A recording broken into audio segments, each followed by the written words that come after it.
چنانچہ اب ہم آپ کو ادریس علیہ السلام کے بارے میں بتاتے ہیں۔ ایک حدیث میں ہے کہ آدم اور شیس علیہ السلام کے بعد ادریس علیہ السلام پہلے نبی ہیں۔ ایک دوسری حدیث میں ہے کہ ادریس علیہ السلام پہلے نبی ہیں جنہوں نے قلم کے ذریعے لکھا اور لوگوں کو کتابت سکھائی۔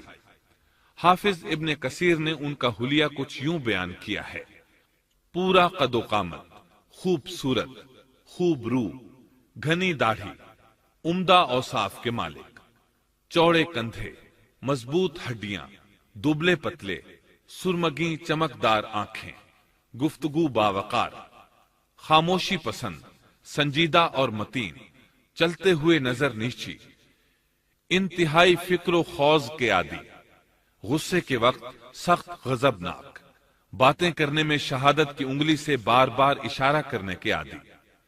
ادریس علیہ السلام شیس علیہ السلام کی شریعت پر عمل پیرا رہے۔ چونکہ ادریس علیہ السلام رسول بھی تھے، اس لیے اللہ کی طرف سے مستقل ان پر شریعت نازل ہوئی، جس کی تشریح و تفسیر کر کے لوگوں کو احکام الہی سے آگاہ فرماتے۔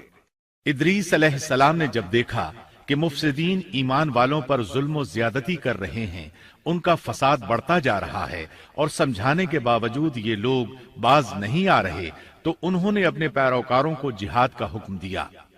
ادریس علیہ السلام پہلے شخص ہیں جنہوں نے اللہ کے راستے میں جہاد کیا، غنیمتیں حاصل کی اور دشمنوں کو قیدی بنایا، لیکن غنیمتیں اور قیدی ان کے لیے حلال نہیں تھے۔ رسول اللہ صلی اللہ علیہ وسلم پہلے رسول ہیں جن کے لیے غنیمتیں حلال کی گئیں، لیکن یہ بات یقینی ہے کہ جہاد سب سے پہلے ادریس علیہ السلام نے کیا۔ انہوں نے جہاد کے لیے سب سے پہلے ایک لشکر تیار کیا، پھر اس لشکر کو دو حصوں میں تقسیم کیا۔ ایک حصہ پیادوں پر مشتمل تھا، دوسرا سواروں پر۔ چنانچہ بھرپور تیاری کے بعد ادریس علیہ السلام نے قابیل کی قوم پر چڑھائی کر دی۔ حق و باطل کے درمیان زبردست مارکے ہوئے۔ آخرکار ادریس علیہ السلام نے انہیں گھٹنے ٹیکنے پر مجبور کر دیا۔ ان کا بہت سا مال و اسباب لوٹ لیا اور لوگوں کو قیدی بنا لیا۔ اللہ تعالیٰ نے ان تمام باتوں کا ذکر نہیں فرمایا، بلکہ اللہ نے ان کی سیرت کے بارے میں اپنی کتاب قرآن مجید میں اشارتاً ذکر فرمایا ہے۔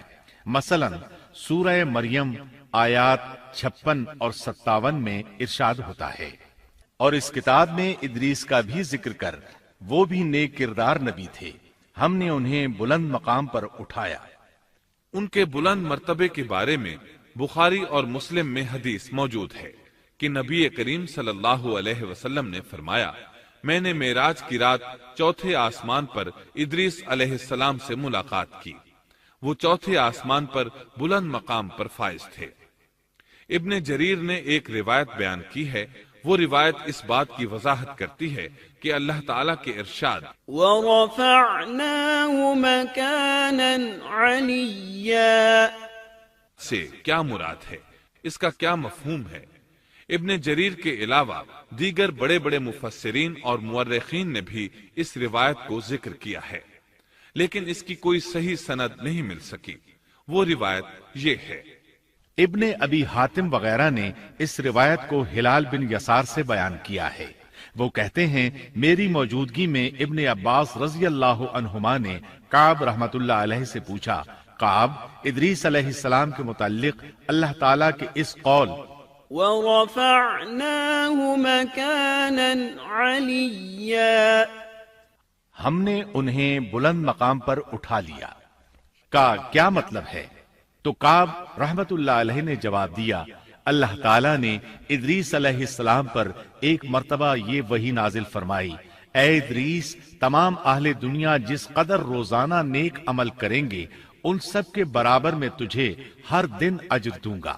ادریس علیہ السلام نے یہ سنا تو انہیں خواہش محسوس ہوئی کہ میرے اعمال میں روز افزوں اضافہ ہو، اس لیے عمر کا حصہ طویل ہو جائے تو اچھا ہے۔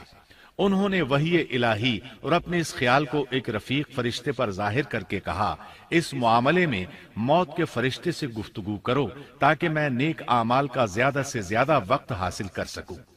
اس فرشتے نے جب یہ سنا تو ادریس علیہ السلام کو اپنے بازوؤں پر بٹھا کر لے اڑا۔ جب یہ چوتھے آسمان سے گزر رہے تھے تو موت کا فرشتہ زمین پر آنے کے لیے اتر رہا تھا۔